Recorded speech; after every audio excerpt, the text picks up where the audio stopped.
Bonjour, je m'appelle Irène Ferdinand-Madeleine de Janville et je suis étudiante en troisième année de licence de musicologie à l'université Bordeaux-Montaigne et dans cette vidéo, je vais vous faire un exposé sur le dodécaphonisme pour mon cours d'histoire de la musique.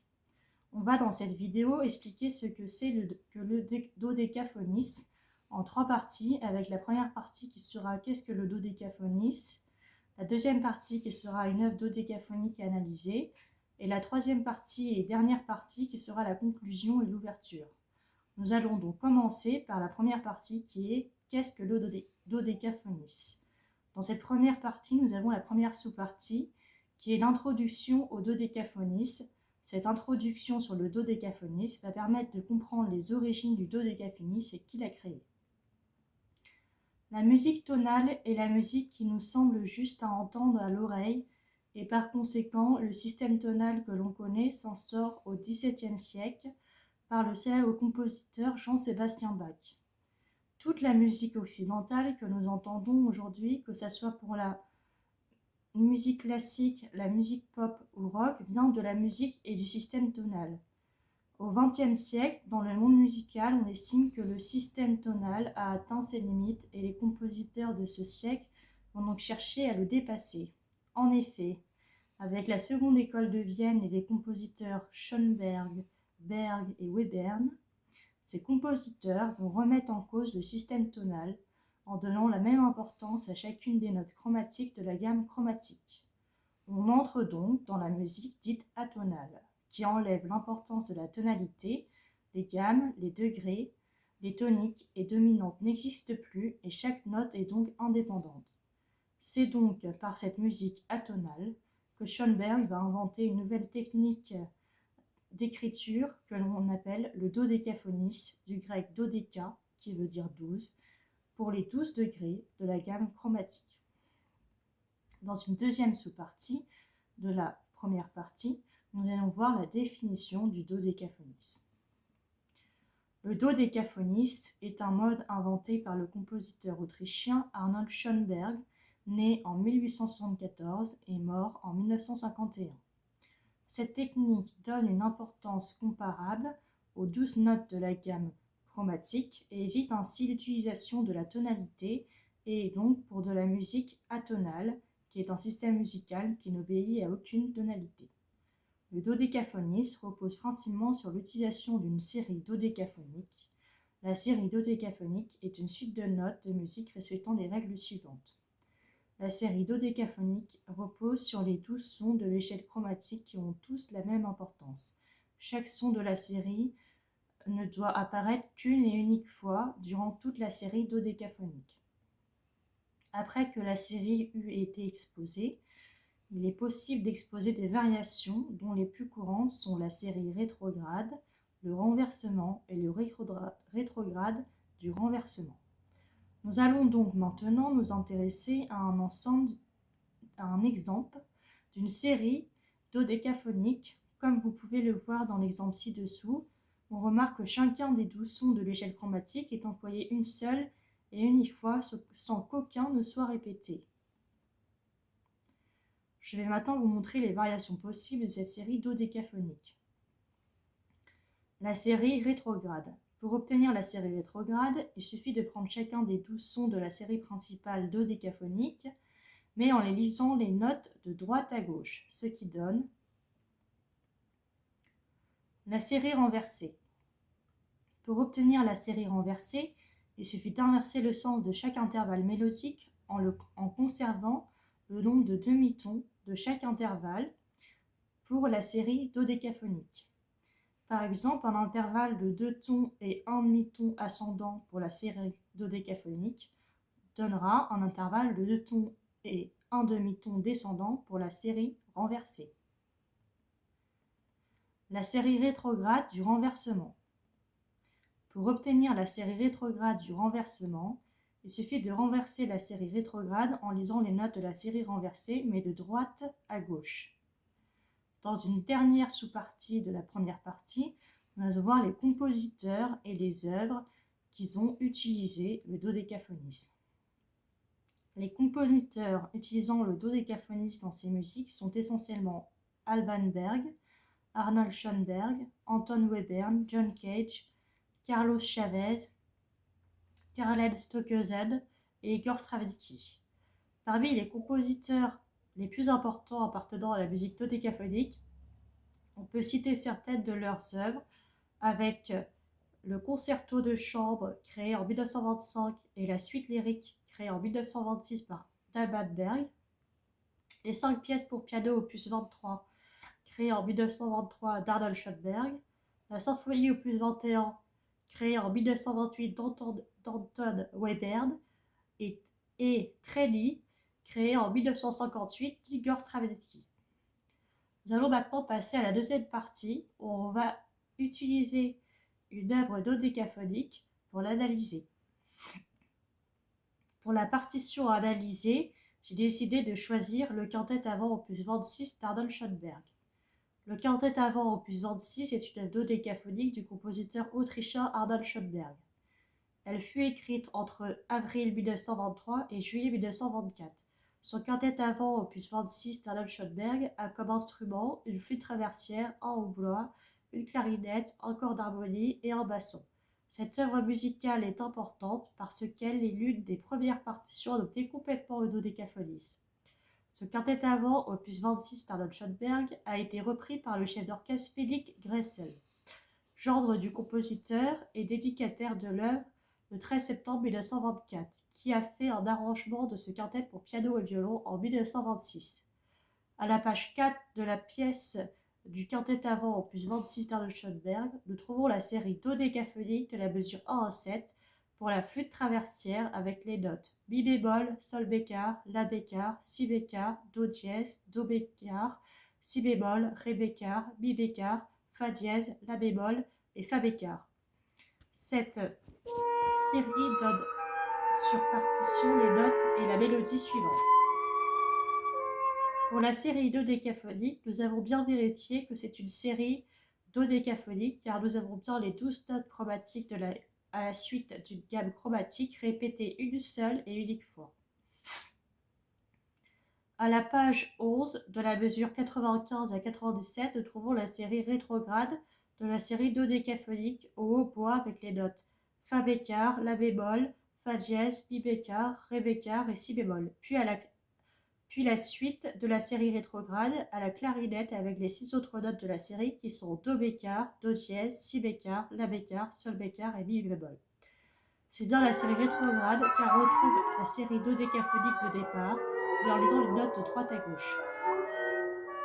Je n'ai pas trouvé la série renversée et la série rétrograde de la série renversée dans cette partition, sauf si le compositeur a fait le choix d'utiliser que la série dodécaphonique et la série rétrograde de la série dodécaphonique dans sa pièce musicale. Néanmoins, j'ai tout de même repéré certaines notes de la série renversée et de la série renversée rétrograde. Je vais donc vous donner la série renversée et la série rétrograde de la série renversée en vous l'expliquant. Pour trouver la série rétrograde, nous allons analyser les intervalles entre chaque note de la série dodécaphonique en partant de la première note de la série dodécaphonique qui est en mi bémol, pour ensuite inverser chaque intervalle et trouver les notes de la série renversée. Entre les notes mi bémol et sol bécard, nous avons une sixte augmentée descendante pour le premier intervalle de la série dodécaphonique de 4 tons et 2 demi-tons avec mi bémol ré en demi-ton, mi ré en ton, ré do en ton, do si en demi-ton, si la en ton, la sol en ton. Donc pour la série renversée, nous allons inverser l'intervalle de sixte augmentée descendante en une sixte augmentée ascendante et cela donne la deuxième note de la série renversée qui est la note do dièse. Entre les notes sol et la, nous avons une seconde majeure ascendante pour le deuxième intervalle de la série dodécaphonique de un ton. Et pour la série renversée, nous allons inverser l'intervalle de seconde majeure ascendante en une seconde majeure descendante. Et cela donne la troisième note de la série renversée qui est la note si bécard. Entre les notes la et si, ce qui donne une seconde majeure ascendante pour le troisième intervalle de la série dodécaphonique de un ton, et pour la série renversée, nous allons inverser l'intervalle de seconde majeure ascendante en une seconde majeure descendante de un ton, et cela donne la quatrième note de la série renversée qui est la note la bécard. Entre les notes si et do dièse, nous avons une seconde majeure ascendante pour le quatrième intervalle de la série dodécaphonique de un ton. Et pour la série renversée, nous allons inverser l'intervalle de seconde majeure en une seconde majeure descendante de un ton. Et cela donne la cinquième note de la série renversée qui est la note sol bécard. Entre les notes do dièse, do, nous avons une octave augmentée descendante pour le cinquième intervalle de la série dodécaphonique de 6 tons et demi, ce qui fait do dièse do en demi-ton, do si en demi-ton, si la en ton, la sol en ton, sol fa en ton, fa mi en demi-ton, mi ré en ton, ré do en ton. Pour la série renversée, nous allons inverser l'intervalle d'une octave augmentée descendante en une octave augmentée ascendante. Et cela donne la sixième note de la série renversée qui est la note sol dièse. Entre les notes do bécard et si bémol, nous avons une seconde majeure descendante pour le sixième intervalle de la série dodécaphonique de un ton. Donc pour la série renversée, nous allons inverser l'intervalle de seconde majeure descendante en une seconde majeure ascendante de un ton, et cela donne la septième note de la série renversée qui est la note la dièse. Entre les notes si bémol et ré bécard, nous avons une dixième majeure ascendante pour le septième intervalle de la série dodécaphonique de 7 tons et un demi-ton diatonique, ce qui fait si bémol si en demi-ton, si do en demi-ton, do ré en ton, mi ré mi en ton, mi fa en demi-ton, fa sol en ton, sol la en ton, la si en ton, si do en demi-ton, do ré en ton. Pour la série renversée, nous allons inverser l'intervalle d'une dixième majeure ascendante en une dixième majeure descendante de 7 tons et un demi-ton diatonique, et cela donne la huitième note de la série renversée qui est la note fa dièse. Entre les notes ré bécard et à sol bécard, nous avons une quinte juste descendante pour le huitième intervalle de la série dodécaphonique de 3 tons et un demi-ton, ce qui fait ré bécard do un ton, do bécard si bécard un ton, si bécard la bécard un ton, et la bécard sol bécard un ton. Pour la série renversée, nous allons inverser l'intervalle d'une quinte juste descendante en une quinte juste ascendante de 3 tons et un demi-ton, et cela donne la neuvième note de la série renversée qui est la note do dièse. Entre les notes mi bécard à fa dièse, nous avons une neuvième augmentée ascendante pour le neuvième intervalle de la série dodécaphonique de 6 tons et 2 demi-tons, ce qui fait mi bécard fa bécard un demi-ton, fa bécard sol bécard un ton, sol bécard la bécard un ton, la bécard mi bécard un ton, mi bécard fa dièse un ton. Pour la série renversée, nous allons inverser l'intervalle de neuvième augmentée ascendante, ce qui donne une neuvième augmentée descendante de 6 tons et 2 demi-tons, et donne la dixième note de la série renversée qui est la note si bécard. Entre les notes fa dièse la bémol, nous avons une dixième augmentée descendante pour le dixième intervalle de la série dodécaphonique de 4 tons et 2 demi-tons, ce qui fait fa dièse mi en ton, mi ré en ton, ré do en ton, do si en demi-ton, si la en ton, la bémol en demi-ton. Pour la série renversée, nous allons inverser l'intervalle de sixième augmentée descendante, ce qui donne une sixième augmentée ascendante de 4 tons et 2 demi-tons, et donne la onzième note de la série renversée qui est la note la bécard.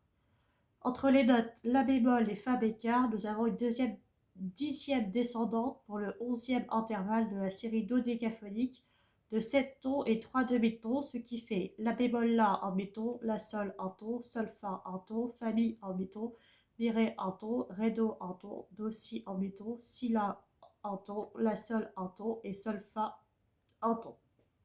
Pour la série renversée, nous allons inverser l'intervalle d'une dixième descendante en une dixième ascendante de 7 tons et 3 demi-tons, ce qui donne la 12e note de la série renversée et la dernière note qui est un ré bécard. Pour conclure, nous avons trouvé donc la série renversée qui contient les notes mi bémol, do dièse, si bécard, la bécard, sol bécard, sol dièse, la dièse, fa dièse, do dièse, si bécard, la bécard et ré bécard. Puis pour la série renversée rétrograde, nous lisons la série renversée, mais cette fois-ci en lisant les notes de droite à gauche, et cela donne ré bécard, la bécard, si bécard, do dièse, fa dièse, la dièse, sol bécard, la bécard, si bécard, do dièse et mi bémol. Dans la dernière partie, nous allons faire la conclusion de cet exposé et l'ouverture. Pour conclure cet exposé sur le dodécaphonisme, nous allons résumer tout ce qu'on a vu depuis le début de l'exposé.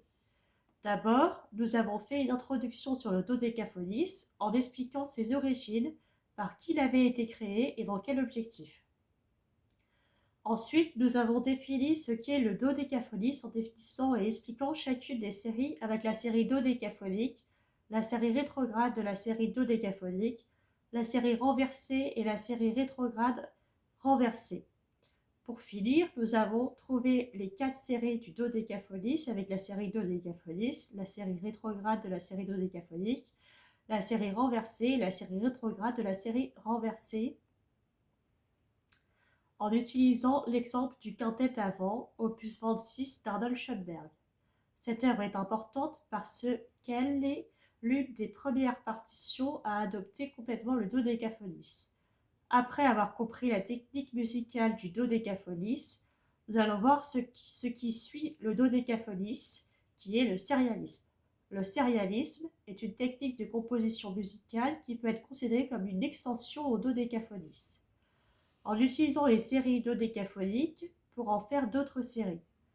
Le dodécaphonisme définit une série de notes uniquement pour la hauteur des sons, tandis que le sérialisme utilise la série de notes à tous les autres paramètres du son, comme le rythme, le timbre, les nuances, les articulations et d'autres paramètres du son encore.